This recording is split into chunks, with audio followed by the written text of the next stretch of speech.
Mechanical keyboard টার্মটার সাথে আমি recently পরিচিত হয়েছি এবং অনেকেই আমার মতো আছেন যারা এটার সাথে নতুনভাবে পরিচিত হচ্ছেন, কারণ মেকানিক্যাল কিবোর্ডের সাথে বাংলাদেশের মানুষ এখনও ততটা পরিচিত না যতটা না পিসি রিলেটেড অন্যান্য আইটেমসের সাথে পরিচিত। সো আজকের এই ভিডিওটাকে আমি কোনো রিভিউ ভিডিও বলবো না, বরং আমি বেশ কয়েকদিন যাবত এই জিনিসটা যেভাবে ইউজ করছি সেই ইউজার এক্সপিরিয়েন্সটাই আপনাদের সাথে জাস্ট শেয়ার করবো। আর পাশাপাশি এখানে বেশ কয়েকটা নতুন ওয়ার্ড আসবে যেগুলোকে আমি ছোটখাটো আমার নিজের ভাষায় এক্সপ্লেন করার চেষ্টা করব যতটা সহজভাবে আর কি বোঝানো যায়।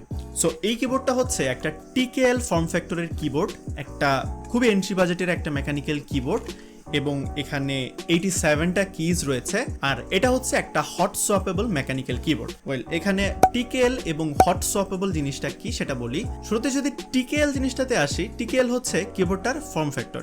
আমরা সচরাচর যেই কিবোর্ডগুলো মেমব্রেন কিবোর্ডগুলো দেখে থাকি 300-400 টাকার কিবোর্ড, এই কিবোর্ডগুলোতে কিন্তু সবগুলো কি উপস্থিতি থাকে। মানে আমাদের যে কিবোর্ডে নামপ্যাড বলেন কিংবা এই থেকে জেড পর্যন্ত বর্ণমালাগুলো অথবা শিফট অ্যারো কি এটা সেটা মোটামুটি সবকিছুই থাকে। তবে যে টিকেএল ফর্ম ফ্যাক্টরের কিবোর্ডগুলো, এই কিবোর্ডে যে ডান দিকে এক্সট্রা নামপ্যাডগুলো থাকে, এই নামপ্যাডগুলো থাকে না।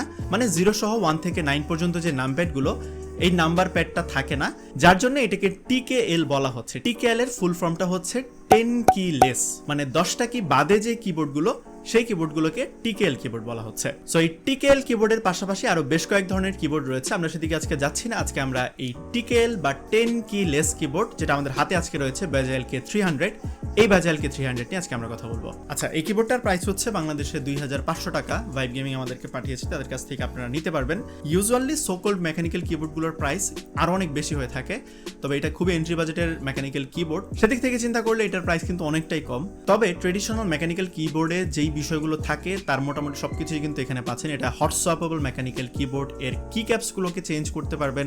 আচ্ছা, হট সোয়াপেবল জিনিসটা কি সেটা নিয়ে আরেকটু বলি। আমরা টিকেএল এবং হট সোয়াপেবল, মেবি অনেকের কাছে নতুন দুইটা ওয়ার্ড, টিকেএল নিয়ে আমরা কথা বলেছি বাট হট সোয়াপেবল জিনিসটা ইগনোর করে চলে এসেছে। মেকানিক্যাল কিবোর্ডের থিমটা হচ্ছে মেকানিক্যাল কিবোর্ডে যে কিটাকে আমরা প্রেস করি সেই কিটা এখানে ক্লিকই হয় এবং এটা যে নর্মাল কিবোর্ডগুলো থাকে সেটা থেকে ডিফারেন্ট ফরম্যাটে কাজ করে। নর্মাল কিবোর্ডগুলো হচ্ছে নিচে একটা মাদারবোর্ড থাকে এবং ওই উপরে রাবার পোর্শনটা যে মাদারবোর্ডে হিট করে আর ওই কিটা রেজিস্টার হয়। বাট মেকানিক্যাল কিবোর্ডের ক্ষেত্রে এই কনসেপ্টটা পুরোটাই চেঞ্জ। এখানে যে কিগুলো থাকে এগুলো একদম সুইচের মতো কি হয়ে থাকে। এই সুইচটাতে যখন আপনি প্রেস করবেন তখন ওই কিটা আর কি রেজিস্টার হয়। আর এগুলো বেশ ক্লিকই হয়। যখন আপনি এই কিটাতে প্রেস করবেন তখন সেটা সাউন্ড করবে। সেই পুরাতন আমলে কম্পিউটার আসার আগে কিংবা কিবোর্ড আসার আগে যখন আমরা টাইপ রাইটারে কোনো কিছু টাইপ করতাম, ধুমধাম ধাপ থুপ সাউন্ড হইতো, মোটামুটি অনেকটা এরকমই সাউন্ড হয়। সো এইটাই হচ্ছে মেকানিক্যাল কিবোর্ডের মজা, যে আপনি এখানে যেই কিগুলো রয়েছে সেগুলো সুইচের মতো কাজ করবে এবং প্রত্যেকটাতে ক্লিক করার পর ইউ ক্যান ফিল যে না আমি এখানে ক্লিক করতেছি। যাই হোক, হট সোয়াপেবল বিষয়টা হচ্ছে এইখানেই, এর যে কিগুলো রয়েছে আপনি এই কিগুলোকে চেঞ্জ করতে পারবেন। আমাদের যে কিবোর্ডটা এখানে ব্লু কালারের কি ইউজ করা হয়েছে, আপনি চাইলেই এই কিগুলোকে এখান থেকে খুলে রিপ্লেস করতে পারবেন। ধরেন আপনার এখানে কোনো একটা কি আনফরচুনেটলি নষ্ট হয়ে গেল কিংবা কাজ করছে না, তখন আপনি চাইলে বাজার থেকে এই ফরম্যাটের একটা নতুন কি কিনে এনে এখানে আপনি লাগিয়ে ইউজ করতে পারবেন। এজন্য কিন্তু আপনাকে পুরো কিবোর্ডটা চেঞ্জ করতে হচ্ছে না, জাস্ট যেই স্পেসিফিক কিটা নষ্ট হয়েছে সেই কিটা আপনি রিপ্লেস করলে কিন্তু আপনি আবার আগের মতো কিবোর্ডটাকে ইউজ করতে পারছেন। যাই হোক, আমাদের এই কিবোর্ডটা পুরোটাই পিঙ্ক কালারের, তবে এর একটা পুরো ব্লু কালারের ভার্সনও রয়েছে, তার পাশাপাশি আরো 3-4টা মিক্স কালারের ভার্সনও রয়েছে। আর আমাদেরকে এই কিবোর্ডটা পাঠিয়েছে ভাইব গেমিং।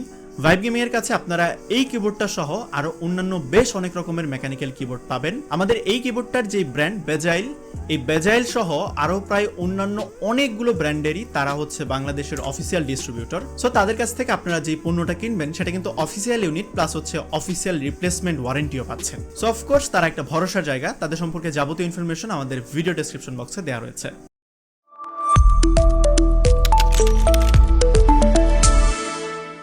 বক্সে প্যাকেটে মোড়ানো কিবোর্ডটার পাশাপাশি দুই একটা এক্সট্রা কিজ পাচ্ছেন, যেটা বলছিলাম যে যদি কোনো কারণে আপনার কিগুলো নষ্ট হয়ে যায় কিংবা কোনো ঝামেলা হয় আপনি কিন্তু এখান থেকে চাইলেই নতুন কি একটা এখানে ইউজ করতে পারছেন। পাশাপাশি কিবোর্ড থেকে কিগুলোকে তোলার জন্য একটা কি পুলার রয়েছে, আরেকটা ইউজার ম্যানুয়ালও রয়েছে, বাট যেখানে লেখা পুরোটাই চাইনিজ, আমি কিছুই বুঝি নাই কি লেখা। যাই হোক, আমরা এই পিঙ্ক কালারের কিবোর্ডটাতে আসি। কম্প্যাক্ট ডিজাইনের এলিগেন্ট লুকিং একটা কিবোর্ড। পুরো কিবোর্ডটাই প্লাস্টিকের, তবে প্লাস্টিকটা কিন্তু মোটামুটি মজবুতি বলা যায় বাজেট হিসেবে। যদিও বা চাপ দিয়ে ধরে একটু ডানে বামে করলে একটা ক্যাচ ক্যাচ টাইপ সাউন্ড হয়, অল্প, আমি জানি না শুনতে পাচ্ছেন কিনা আপনারা। That's it. ফিনিশিং লাইন কিংবা এজ সবকিছুতেই মোটামুটি পারফেকশনের ছোঁয়া রয়েছে কিবোর্ডটাতে। কিগুলো খুব বেশি মোটা না, খুব বেশি পাতলাও না, তবে বেশ মজবুত। কিগুলোর উপরে লেখার ফন্টগুলো আমার কাছে ভালো লেগেছে। কি ক্যাপসের লেখাগুলো ট্রান্সপারেন্ট এবং এই ঠিক কিগুলোর নিচেই প্রত্যেকটা কিয়ের নিচেই এলইডি লাইট রয়েছে একটা করে। নিচ থেকে যে এলইডি গুলো ফ্ল্যাশ করে সেগুলো এই কি ক্যাপসের লেখা যেই ট্রান্সপারেন্ট পার্টটা সেই ট্রান্সপারেন্ট পার্টটা থেকে বেরিয়ে আসে, যেটা দেখতে খুবই জোস লাগে। বাই দ্য ওয়ে, এখানে যে কিবোর্ডে লাইটগুলো ইউজ করা হয়েছে এগুলো কিন্তু কোনো RGB লাইট না, নর্মাল এলইডি লাইট, বাট এগুলোকে এমনভাবে সাজানো হয়েছে যেটা দেখলে মনে হবে যে এটা RGB। প্রত্যেকটা রতে ভিন্ন ভিন্ন কালারের লাইট ইউজ করা হয়েছে, যেগুলো এখানে বিল্ট ইন কিছু স্টাইল রয়েছে, চেঞ্জ করে করে ইউজ করতে পারবেন। FN plus insert button press করে করে এই স্টাইলগুলোকে আপনি চেঞ্জ করতে পারবেন। পাশাপাশি FN প্লাস ভলিউম কি আপ ডাউন ইউজ করে এই লাইটগুলোর পাওয়ার আপনি আপ ডাউন করতে পারবেন, কতটা ইন্টেন্সিটি থাকবে লাইটগুলোতে সেটা আপনি এখানে কন্ট্রোল করে দিতে পারবেন। সো এই লাইটগুলোর কথা বললে এটা কিন্তু অবশ্যই অ্যাপ্রিসিয়েট করার মতো, যদিও এখানে RGB নাই, বাট RGBর ফিলটা কিন্তু আপনি পাচ্ছেন এই 2500 টাকা দামের একটা কিবোর্ড থেকে। কিবোর্ডের উল্টা পাশে নিচের দিকে যে দুইটা পোর্শন দেওয়া রয়েছে এগুলো রাবারি পোর্শন, বাট উপরের দিকটাতে যেই পোর্শন এটা কিন্তু প্লাস্টিকের, নর্মাল প্লাস্টিক, এখানে কিন্তু রাবার না। পাশাপাশি উপরের দিকে যে হাইট অ্যাডজাস্টমেন্ট লেগগুলো রয়েছে এগুলোতেও কিন্তু কোনো রাবারি পোর্শন নেই। সো ইউজুয়ালি আমরা টেবিলের উপর যে জায়গাটাতে কিবোর্ড রাখি সেখানে কিন্তু এটা একটু নড়াচড়া করলে মুভ করবে, যদিও বা নিচের দিকে রাবার, বাট স্টিল উপরের দিকটা কিন্তু মোটামুটি খালি বলা যায়। যারা খুব ফাস্ট প্রেসার দিয়ে টাইপিং করেন কিংবা গেমিং এর ক্রেজি মোমেন্টগুলোতে কিন্তু এটা একটু নড়ে চড়ে যেতে পারে। আমরা ছোট্ট করে কিবোর্ডের একটা র্যান্ডম টাইপিং এক্সপিরিয়েন্স করি, পাশাপাশি কিবোর্ডের সাউন্ডটা আমরা ছোট করে টেস্ট করে ফেলি।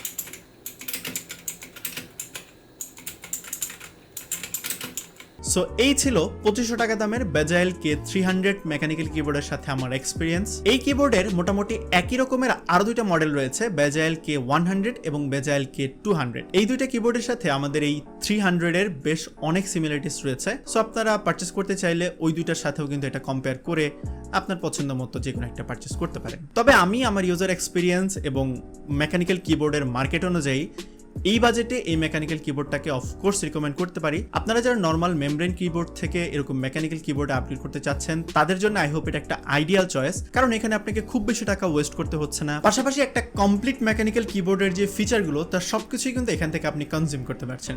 সো মোটামুটি বিগিনারদের জন্য এই কিবোর্ডটা একটা পারফেক্ট চয়েস। যদি কিনা আপনি মেমব্রেন কিবোর্ড থেকে মেকানিক্যাল কিবোর্ডে নতুন সুইচ করতে চান সেক্ষেত্রে আই হোপ এই কিবোর্ডটা একটা পারফেক্ট চয়েস হতে পারে। সো এই ছিল আমাদের আজকের ভিডিও। আশা করি মেকানিক্যাল কিবোর্ড এবং এই কিবোর্ডটা সম্পর্কে যতটুকু তথ্য দেওয়ার প্রয়োজন আমি তা আপনাদেরকে দিতে পেরেছি। দেখা হবে পরবর্তী ভিডিওতে। বিদায় নিচ্ছি আমি আব্দুল আল মারুফ। আসসালামু আলাইকুম।